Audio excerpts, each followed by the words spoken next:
Okay guys, so today share ko lang yung nangyari sa akin. Ito si RC250. So nangyari, habang nasa biyaya ko, nalaglag yung tanggal yung sprocket. Pagtingin ko, naputol na pala yung mga stud bolt niya. Ayan o, naiwan yung isa dyan o. So then yan.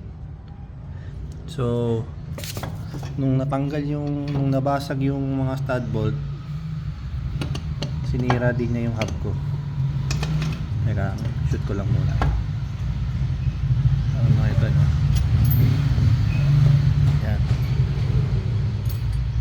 Tingnan nyo, ayan, no? Yung kabitan ng shear clip, ayan, no? Ito yung shear clip ko.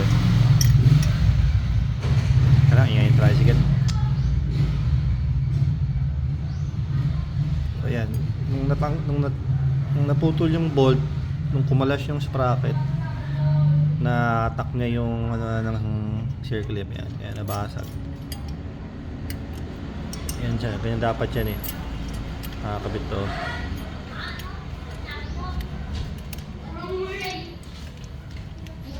Ganyan dapat yan. Yan.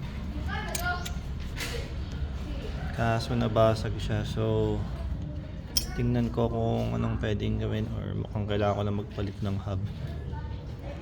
Yan. Okay guys, so ito na yung hub ko. Ayan. Bago na yung hub. Sa Shopee ko yung binili. At nasa 2,200. Ayan. Ginamit ko yung lumang gulong, yung rim, tsaka yung rayos para makatipid. Ito yung luma kong hub. Ayan o, titingnan nyo. Ayan pa isang stud bolt na iwan. Yung kabitan ng shear clip na yan, nabasag. Ayan, basag o. Yung ano nandito. Yan siya po, di ba? Dito, tanggal siya. So yung iba, yung solusyon, mga ginagawa nila, itong lusutan ng bolt na yan, pinapabutas nila yan para makalusot doon. Lagyan mo ng bolt. Yun yung temporary fix.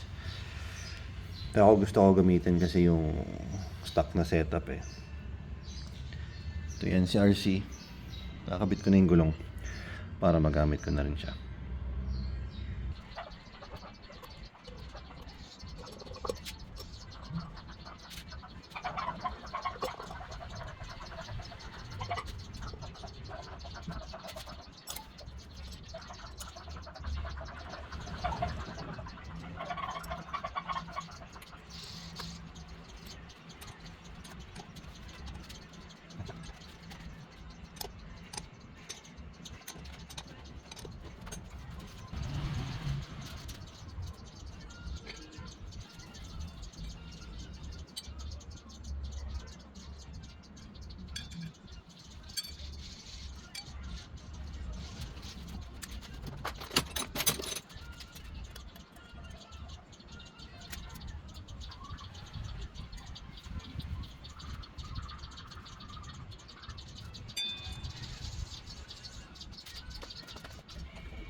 Bakit?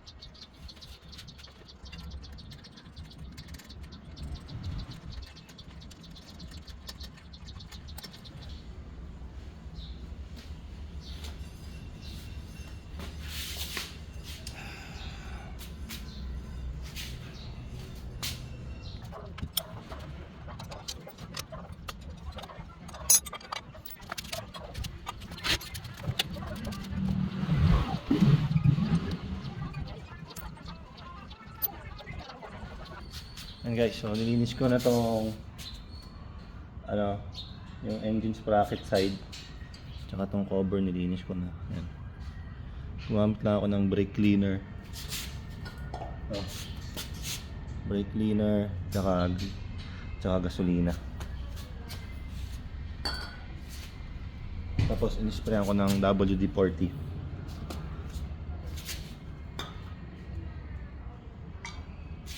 So, kabit ko na yung engine sprocket tsaka yung chain. Yung chain, nilinis ko lang din ng mabilisan.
So ito na siya, ayan yan yung bagong hub. Pero same rayos, tsaka spokes, tsaka yung rim, tsaka gulong. Wala mo na naging issue. Yun lang, yung sa tornilyo lang ng disc bolt medyo may space. Ayan dito, hindi na siya kita, ayan o. Hindi siya sagad na sagad, yung sasagad na sagad ito. Pero yung tatlo, ayan, hindi siya masagad. Pero hindi naman siya sumasabit, may clearance naman siya. Ayan. Ayan, ito lalo na to. Medyo malaki yung ano niya. Siguro nasa point, hindi ko alam, mga 0.10 mm yan. Ito pa isa Ayan o. Diba? Yan yung sagad niya. Pero hindi naman siya sumasabit. Ayan o. Okay.